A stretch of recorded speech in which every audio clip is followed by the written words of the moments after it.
నమస్తే అండి. ఈరోజు చెప్పబోయే కథ అపరాజిత. రచన బి గీతిక గారు. మీరు కనుక మా ఛానల్ను మొదటిసారిగా చూస్తున్న వారైతే సబ్స్క్రైబ్ చేసుకోండి. కథ నచ్చితే లైక్ చేసి బెల్ ఐకాన్ ప్రెస్ చేయండి. నోటిఫికేషన్స్ అన్నీ మీకు అందుతుండడం వలన ఏ వీడియోను మిస్ కాకుండా వినవచ్చు. అలాగే మీ అభిప్రాయాన్ని కామెంట్ రూపంలో షేర్ చేసుకోండి. ఇక కథలోకి వెళ్దామా? చదువు చదివిన మనిషి మనోధైర్యం కోల్పోకూడదు. కానీ కొన్ని దారుణమైన పరిస్థితులు ఎదుర్కొన్న వాళ్ళు మాత్రం అంత త్వరగా కోలుకోలేరు. సమాజం కూడా వాళ్ళ మీద ఒక ముద్ర వేసిస్తుంది. ఎక్కడికి వెళ్ళినా వాళ్ళని ఆ రకంగానే చూస్తుంది. అలాంటప్పుడు బతకడం కోసం వాళ్ళు ఎంతకైనా దిగజారాల్సి రావచ్చు. ఈ కథలో కూడా శాంతి అలాంటి పరిస్థితులని ఎదుర్కొంది. మరి అలాంటి వాళ్లను అక్కున చేర్చుకున్నదెవరు? పోలీసులు వస్తున్నట్టున్నారు. విజిల్ శబ్దానికి కంగారుగా లేస్తూ అన్నాడతను. నేను చెయ్యి చాచేలోపే గబగబా బయటకు వెళ్ళిపోయాడు. ఉస్సూరుమంటూ నెటూర్చాను. ఒంటి కష్టానికి ప్రతిఫలం దక్కకపోతే వచ్చే మానసిక నిస్సత్తువ ఎంతటి బలహీనమో అది అనుభవించేవారికి మాత్రమే అర్థమవుతుంది. ఒంటి నీరసాన్ని మనసు నిస్సత్తువ అధిగమిస్తుంటే బట్టలు సరిచేసుకుని బయటకు వచ్చాను. చుట్టుపక్కల గుడిసెల్లో కలకలం. కొంచెం దూరంగా పోలీస్ జీప్ ఆగి కనిపించింది. దగ్గరకొచ్చేస్తున్నారు 3 పోలీసులు. ఒకడు నా దగ్గరకు వస్తూ పద జీపెక్కు అన్నాడు. 4 అడుగులు వేసేసరికి ఎదురుగా జీప్ ముందు ఎస్ఐ ప్రదీప్. అతను నాకు బాగా తెలుసు. అందుకే ఎస్ఐ కళ్ళబడకుండా ముఖం పక్కకు తిప్పి అందరితో పాటు జీప్ ఎక్కాను. స్టేషన్కు వచ్చాక జీప్ దిగుతున్న మమ్మల్ని అందరినీ పరీక్షగా చూస్తున్నాడు ఎస్ఐ ప్రదీప్. ఆఖరణ నిలబడ్డ నా వంక చూసినప్పుడు సెకండ్ కంటే తక్కువ సమయంలో అతని నొసలు ముడుచుకొని కళ్ళు చిన్నవై అంతలోనే మామూలవడం. అతని చూపుల్లో చూపు కలిసిన నాకు తెలిసింది. మమ్మల్ని సెల్లో పెట్టి బయట తాళం వేయబోతున్న కానిస్టేబుల్ దగ్గరికి మరో కానిస్టేబుల్ వచ్చాడు. ఇక్కడ శాంతి ఎవరు? ఎస్ఐ గారు పిలుస్తున్నారు అన్నాడు. జీప్లోంచి దిగుతూ అతని కళ్ళల్లో చూసినప్పుడే ఇలాంటిదేదో జరుగుతుందని ఊహించాను. సెల్లోంచి బయటకొచ్చిన నన్ను ఒక కానిస్టేబుల్ ఎస్ఐ గదిలోకి తీసుకువెళ్ళాడు. కానిస్టేబుల్ని బయటకు వెళ్ళమన్నట్లుగా చూశాడు ఎస్ఐ. కానిస్టేబుల్ నన్ను ఓరగా చూస్తూ వెళ్ళిపోయాడు. మీ అన్నయ్య జైల్లో ఉన్నాడు కదా? మెల్లగా అడిగాడు ఎస్ఐ ప్రదీప్. అందుకేగా నేను ఇక్కడికి రావాల్సి వచ్చింది. అన్నయ్య తలుపు రావడంతో మనసులో రేగిన ఆవేశం వల్ల కోపంగా బదులిచ్చాను. కానట్టు చూస్తూ, అంటే మీ అన్నయ్య జైలుకి వెళ్తే నువ్వు ఇలాంటి పని చేయాలా? కూటికి గతిలేని ఇంట్లో తనే ఏకైక ఆధారమైన అన్నయ్య జైలుకి వెళ్తే మానం లేదంటూ ఆత్మాభిమానాన్ని అనుక్షణం కించపరిచే సమాజంలో కన్నతల్లిని బతికించుకోవడానికి ఓ అమ్మాయి ఇంతకంటే ఇంకేం చేయగలదు? ప్రతి నిమిషం పోగొట్టుకునే ఆత్మాభిమానం కంటే ఓ చీకటి తప్పు కాదేమో. గుప్పింట్లో పుట్టుంటే ఆ అవసరం రాకపోవచ్చు. కానీ మాలాంటి బాధతో మాట రాలేదు నాకు. నా మాటలకి ఇబ్బందిగా కదులుతూ ఏం చదువుకున్నా వివక్ష మారదని తెలుసుకున్నా. చెప్పాను కోపంగా. అడిగిన దానికి సూటిగా సమాధానం చెప్పే అలవాటు లేదా? సమాధానాలు ప్రశ్నల్ని బట్టి కాదు, అనుభవాల్ని బట్టి ఉంటాయి. అయితే ఇప్పుడేమంటావు? నా మాటలకి కొంచెం సీరియస్ అవుతూ అడిగాడు ప్రదీప్. నన్ను పిలిపించింది మీరు, ఏమంటారో చెప్పాల్సింది మీరు. రేవంత్ కేసు కోర్టులో ఎందుకు కొట్టేశారో తెలుసా? దీర్ఘంగా ఊపిరి వదులుతూ అడిగాడు. అతను అడిగిన ప్రశ్నకి తలెత్తి చూశాను. బలవంతులైన నేరస్తుల్ని సమాజంలోనూ, అన్యాయానికి బలైన బలహీనుల్ని కారాగారంలోనూ ఉంచుతారు. అత్యాచారాలు చేసే రేవంత్ లాంటి మృగాల్ని వాళ్ల వెనుక ఉన్న డబ్బు, అధికారాన్ని బట్టి గౌరవ మర్యాదలు పాటిస్తూ చట్టం బారి నుంచి కాపాడే మీకే బాగా తెలుస్తుందేమో. నా మాటల్లోని న్యాయానికో, తన వృత్తి నాకు చేసిన అన్యాయానికో అతని ముఖంలో చిన్న నిట్టూర్పు. ఇంత చదువుకున్న దానివి ఏదైనా ఉద్యోగం చేసి పొట్ట నింపుకోవచ్చుగా? ఎవరిస్తారు సార్ ఉద్యోగం? ఏం ఉద్యోగం ఇస్తారు? ఇచ్చాక ఒకసారి మానభంగానికి గురి కావడం, కోర్టుకెళ్ళడం, కోర్టు ఆ కేసు కొట్టేయడం, ఇంత జరిగాక తిరిగి ఎక్కడ ఉద్యోగంలో చేరినా నన్ను అందరిలా చూస్తారా? అందరమ్మాయిని గౌరవించినట్టే నన్ను గౌరవిస్తారా? గుండె లోపలి బాధ మాటల్లోకి పొంగుకొస్తుంటే కంటి చివరన్ని కొనగోటితో తుడుచుకుంటూ అడిగాను. కొన్ని సెకండ్లు నా వంక అలానే చూశాడు ఎస్ఐ. నేను పనిప్పిస్తాను, చేస్తావా? జీవితం మీద ఆశల్ని తెంచుకొని బురదనించుకునే దాన్ని ఎందుకు చేయను అని నిబ్బరాన్ని గుండెల్లో నింపుకుంటూ చెప్పాను. Buzzer నొక్కాడు SI. కానిస్టేబుల్ లోనికి వచ్చాడు. నేను బయటకు వెళ్ళాను. మధ్యాహ్నం నన్ను జీపులో తీసుకెళ్లాడు ఎస్ఐ ప్రదీప్. తీరా వెళ్ళింది వాళ్ళింటికి. అమ్మ నీకు చెప్పానుగా ఈ అమ్మాయి, నన్ను చూపిస్తూ చెప్పాడు వాళ్ళ అమ్మగారితో. ఆవిడ అవడానికి విధవరాలైన ఆవిడ ముఖంలో మా అమ్మలా దైన్యం లేదు, ఏదో కళ ఉంది. ప్రదీప్ భోంచేసి నన్ను అక్కడే వదిలి వెళ్ళిపోబోతుంటే మళ్ళీ పోలీస్ స్టేషన్లో కేసు అన్నాను. అది నేను చూసుకుంటాను, నువ్వేం చేయాలో అమ్మ చెప్తుంది అనేసి వెళ్ళిపోయాడు. నేను ప్రదీప్ వాళ్ళ అమ్మగారి వంక చూశాను. నేను చేయాల్సిన పనేమిటన్నట్లు. ఏం పేరు నీ పేరు? ఆప్యాయంగా అడిగింది ఆవిడ. శాంతి. చాలా మంచి పేరు. శాంతాన్ని మించిన సౌఖ్యం లేదు ఈ ప్రపంచంలో. అలా అని మీరు మభ్యపడకండి, నాలో లేనిది అదే. ఆవిడ నా వంక వింతగా చూసింది. అంతలోనే చిరునవ్వు నవ్వింది.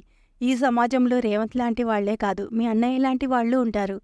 అంటే నా గురించి ఆవిడకి బాగానే తెలుసన్నమాట. అవును, రేవంత్లు ఉన్నంతకాలం మా అన్నయ్య లాంటి వాళ్ళు ఉంటూనే ఉంటారు సీరియస్గా అన్నాను.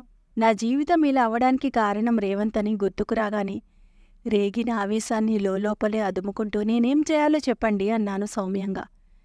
ఎప్పుడు ఇలా ఉండి చాలు, నవ్వుతూ అందావిడ. నేను నొసలు ముడిచి చూశాను. నాకు ఇంటి పనుల్లో కొంచెం సాయంగా ఉంటే చాలు. ఈ షుగర్ వచ్చినప్పటి నుంచి పనులు చేసుకోవడం చాలా ఇబ్బందిగా ఉంది. కొంచెం పనికే చాలా నీరసం వచ్చేస్తోంది. ఇప్పుడు నేను చేయాల్సిన పని ఏమైనా ఉందా? అక్కడ నా పనేంటో అర్థం కాక అడిగాను. సాయంత్రం వంటలు సాయం చేద్దుగాని ముందు లోపలికి రాందావిడ. హాల్ దాటి వంటగదిలోకి నడుస్తూ నేను రావచ్చో లేదో వాళ్ల వంటగది వైపు చూస్తూ అనుమానంగా అడిగాను. నాకు కులం పట్టింపులు, ప్రాంతీయ వివక్షలు లేవు. నిరభ్యంతరంగా రావచ్చు, నవ్వుతూనే చెప్పిందావిడ. మొదటిసారి నాలో లీలామాత్రపు కాంతి. నెల రోజులు గడిచేసరికి ప్రదీప్ వాళ్ళమ్మ సౌమిత్రి గారి దగ్గర చనువు బాగా పెరిగింది నాకు. ప్రదీప్ పెళ్ళై 2 సంవత్సరాలైందట. అతని భార్యకి అతని ఉద్యోగం తీరు నచ్చక అతని మీద అనుమానంతోనూ విడిపోయిందట. కనీసం ఆ భార్యాభర్తల్ని కలపడానికి పిల్లలు కూడా లేరు వాళ్లకి. కోడలి ఊసు వచ్చినప్పుడల్లా నా దగ్గర బాధపడేదావిడ. ఆవిడకి ఉన్న ఒకగానొక కొడుకంటే చాలా ఇష్టం. ఆ సంగతి ఆవిడ ప్రతి మాటలోనూ అర్థమవుతుంది. మరి మా అమ్మ పరిస్థితి? 25 ఏళ్లైన నిండని అన్నయ్య జైలుకి వెళ్ళాకేగా అమ్మ మంచం పట్టింది. జరిగిన విషయాలు గుర్తొస్తుంటే మనసంతా అదోలా మారిపోయింది. శాంతి, నువ్వు పెళ్లి చేసుకోవచ్చుగా నన్ను చూస్తూ అడిగారు సౌమిత్రి. ఆవిడ ప్రశ్నకి నాలో విరక్తి నిండిన నవ్వు. సంబంధాలు నేను చూడనా? సంబంధాలా? నిర్లిప్తంగా అన్నాను. సంబంధాలు ఎవరికి చూస్తారమ్మగారు? విరిసిన గులాబీలా సున్నితత్వాన్ని నింపుకున్న అమ్మాయిలకా, లేక యవ్వనాన్ని కాల్చుకుని జీవితాన్ని బతికించుకునే నాలాంటి వేశ్యలకా? ఈ సమాజం నన్ను ఇలా మార్చినందుకు ఎవరి మీద తెలియని కోపం నాలో. ఆవిడ బిత్తరపోయి, ఏం మాట్లాడుతున్నావు శాంతి అంటూ అర్థం కానట్లు చూసింది. మా అన్నయ్య గురించి, రేవంత్ గురించి చెప్పిన ప్రదీప్ గారు ఇప్పుడు నేను ఏ పరిస్థితుల్లో ఉన్నానో చెప్పలేదు అమ్మగారు. రేవంత్ గురించి చెప్పాడు, కానీ ఏం జరిగిందన్నది పూర్తిగా తెలియదు. అసలేం జరిగిందో నేను తెలుసుకోవచ్చా? నీకు అభ్యంతరం లేకపోతేనే ఆశ్చర్యంతో నన్నే చూస్తూ అడిగారు సౌమిత్రి. ఇందులో అభ్యంతరం ఏముంది? అన్ని వార్తాపత్రికల్లోనూ న్యూస్ ఛానల్స్లోనూ పదే చూపించినదేగా. నిర్లిప్తంగా నిట్టూర్చాను. నీ గురించి వద్దులే, మీ అన్నయ్య గురించి చెప్పు. ఆవిడ మాటల్లో గొంతులో నా మీద జాలి. అన్నయ్య గురించి చెప్పాలంటే నా గురించి చెప్పాలి. ఎమ్మెల్యే కొడుకు రేవంత్ తన స్నేహితుల కోసం మా కాలేజీకి వచ్చేవాడు. ఒంటరిగా ఆడది వీధిలో కనిపిస్తే అది నాది అనుకునే కుక్కలాంటి రేవంత్ గాడికి నేను తక్కువ కులం దాన్ని కావడం వాడి అదృష్టం. కాలేజీ నుంచి ఒంటరిగా వస్తున్న నన్ను బలవంతంగా కారులో తీసుకెళ్లి నా మీద అత్యాచారం చేశాడు. నేను పోలీస్ స్టేషన్కి వెళ్లి కేసు పెట్టాను. రేవంత్ డబ్బు ఎరవేసి సాక్ష్యాధారాల్ని తారుమారు చేయించి తప్పించుకున్నాడు. చిన్నప్పటి నుంచి ఎదుర్కొంటున్న కుల వివక్షతో పాటు కోర్టులో నడుస్తున్న కేసు కొట్టేయడంతో నాకు జరిగిన అన్యాయానికి అన్నయ్య ఆవేశంతో ఊగిపోయాడు. ఆపుకోలేని కోపంతో రేవంత్ వాళ్ళ ఇంటికెళ్ళి వాడిని పట్టుకుని కొట్టపోయాడట. దాంతో వాళ్ల బలగం అన్నయ్యని చావబాది మర్డర్ కేసులో ఇరికించి జైల్లో వేయించారు. రేవంత్ అత్యాచారం చేసినా దొరకని సాక్ష్యాధారాలు, అన్నయ్య చెయ్యని తప్పుకి మాత్రం రెట్టింపు సాక్ష్యాధారాలు వచ్చాయి. అన్యాయానికి బలై అణచబడుతుంటే పైకి కనిపించని చిత్రవధ, నరకయాతన అనుభవిస్తున్నాడు అన్నయ్య. పుస్తకాల్లోని చట్టాలు చెప్పుకోవడానికే గాని అమలు కాదని అర్థమైంది. తప్పు చేసిన రేవంత్ ఈరోజు దర్జాగా దేశాలు తిరుగుతున్నాడు. తప్పు చేయని అన్నయ్య అన్యాయంగా జైల్లో మగ్గుతున్నాడు. అన్నయ్యని విడిపించడం అమ్మ వల్ల, నా వల్ల కాలేదు. ఆ బెంగతో అమ్మ మంచాన పడింది. ఇంటికి ఆధారం నేనే. ఏదో ఒకటి చేద్దామని చూశాను, కానీ ఏ పని చేద్దామన్నా ఎక్కడికి వెళ్ళినా నాకు రేవంత్ లాంటి వాళ్లే ఎదురయ్యారు. నేను ఆత్మాభిమానంతో నిలబడడానికి ఏ ఒక్క చెయ్యి సహాయం అందించలేదు. కానీ నన్ను తప్పుదారిలో నడిపించడానికి మాత్రం 10 చేతులు సహాయంగా వచ్చాయి. అప్పుడు అర్థమైంది, ఈ లోకంలో డబ్బుకి తప్ప మంచికి విలువ లేదని, మంచిగా ఎవరినీ బతకనివ్వరని. ఇల్లు గడవడానికి నాకు వేరే ఏ దారి కనిపించలేదు. చెప్తూనే ఉన్నాను. నా కళ్ళల్లోంచి నీళ్లు రావడం ఎప్పుడు మొదలైందో నాకే తెలియలేదు. సౌమిత్రి గారు ఏమీ మాట్లాడలేదు. చాలా నిమిషాలు మౌనంగానే గడిచాయి. మా ఇద్దరి మధ్య. సారీ శాంతి, ప్రదీప్ ఇంత వివరంగా చెప్పలేదు మెల్లగా అందావిడ.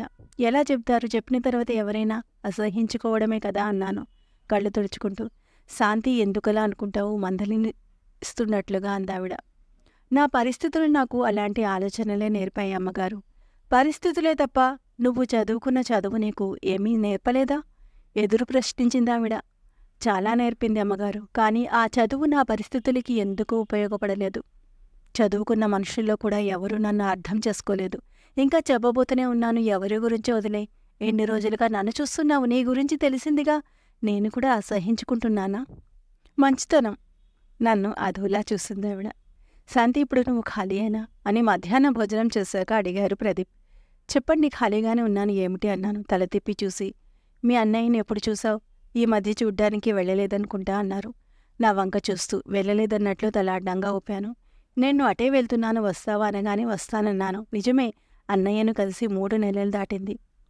ఇంతకుముందు అప్పుడప్పుడు వెళ్ళి వచ్చేదాన్ని. ఇప్పుడు సౌమిత్రి గారి ఇంట్లో పూర్తి పని చేసుకున్న తర్వాత ఇంటికి వెళ్ళి అమ్మని చూసుకోవడమే సరిపోతోంది. ఒకప్పుడు ఈ సమాజం మీద ఉన్న కోపం తగ్గి ఇప్పుడు నా మీద నాకు ఆత్మవిశ్వాసం పెరగడం స్పష్టంగా తెలుస్తోంది. రేవంత్ లాంటి వాళ్లే కాదు, సౌమిత్రి లాంటి వాళ్ళు ఉంటారని, వాళ్ళు ప్రదీప్ లాంటి మంచి వ్యక్తుల్ని తీర్చిదిద్దుతారని అర్థమవుతోంది. నేను ప్రదీప్ గారింట్లో పనిచేస్తున్నానని, అమ్మని బాగా చూసుకుంటున్నానని తెలిస్తే అన్నయ్య చాలా సంతోషిస్తాడు. ఇప్పుడు ఎలా ఉన్నాడో వాడు. నా ఆలోచనలు జీప్ కంటే వేగంగా వెళ్తున్నాయి అన్నయ్య దగ్గరికి. మరో పావుగంటకి అన్నయ్య ఉండే జైల్లో అడుగుపెట్టాం. ఇనుప ఊచలకి అవతల అన్నయ్య, యువతల మేము. కాకి బట్టల్లో ఉన్న ప్రదీప్ గారిని చూసి అన్నయ్య నమస్కారం పెట్టాడు. నీ కేసు గురించి నేను చూస్తాలే అని అన్నయ్యకి భరోసా ఇచ్చారు ప్రదీప్. అమ్మ ఎలా ఉంది అడిగాడు అన్నయ్య. తలూపుతూ నేను నోరు విప్పబోయేలోపే హఠాత్తుగా, సునీల్, నేను మీ చెల్లెల్ని పెళ్లి చేసుకుందామనుకుంటున్నాను, నీకు ఇష్టమేనా అన్నయ్యని అడిగారు ప్రదీప్.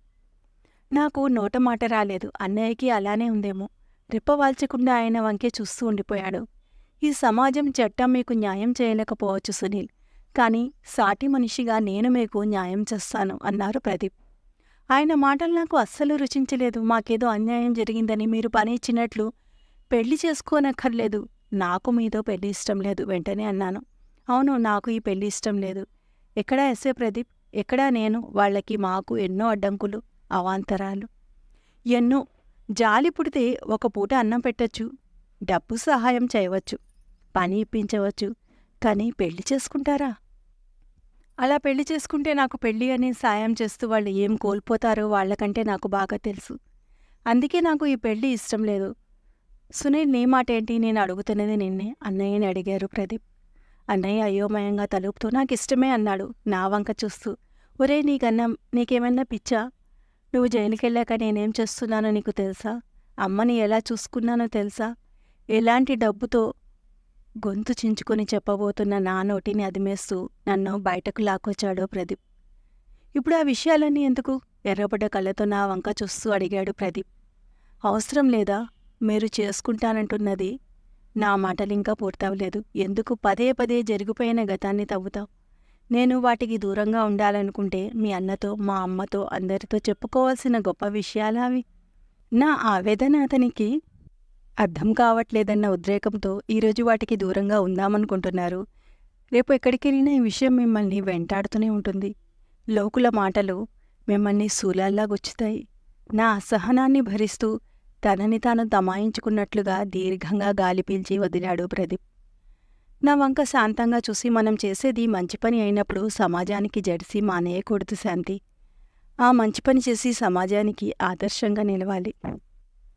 కాకుల్లా వెంటాడి వేధించేవారి మాటలకి నెరవకుండా మనం మంచి అనుకున్న పనిని ధైర్యంగా చేసి చూపించి సమాజానికి ఆదర్శంగా నిలిస్తే అప్పుడు మన వంటి మంచి ఆలోచనలున్న వాళ్ళు మరో 10 మంది తయారవుతారు. మన విషయంలో శూలాల్లా గుచ్చుకునే మాటల్ని ఈ సమాజాన్ని ఎదుర్కోగలనన్న నమ్మకం నాకుంది శాంతి. నువ్వు నాకు తగినదానివి కాదనుకోకు. నువ్వు చెడిపోయావు అనుకుంటున్నావు, నేను భంగపడ్డావు అనుకుంటున్నాను. నా కళ్ళలోకి చూసి చెప్తున్న ప్రదీప్ మాటలు నా మనసు మూలాల్ని తాకుతున్నాయి. ఇది నేను నా ఎన్నేళ్ల జీవితంలో ఎరుగని అనుభవం. ఇంతేనండి కథ. కథ నచ్చితే లైక్ చేసి సబ్స్క్రైబ్ చేసుకోండి. ఇటువంటి మరిన్ని మంచి మంచి కథలను వినండి.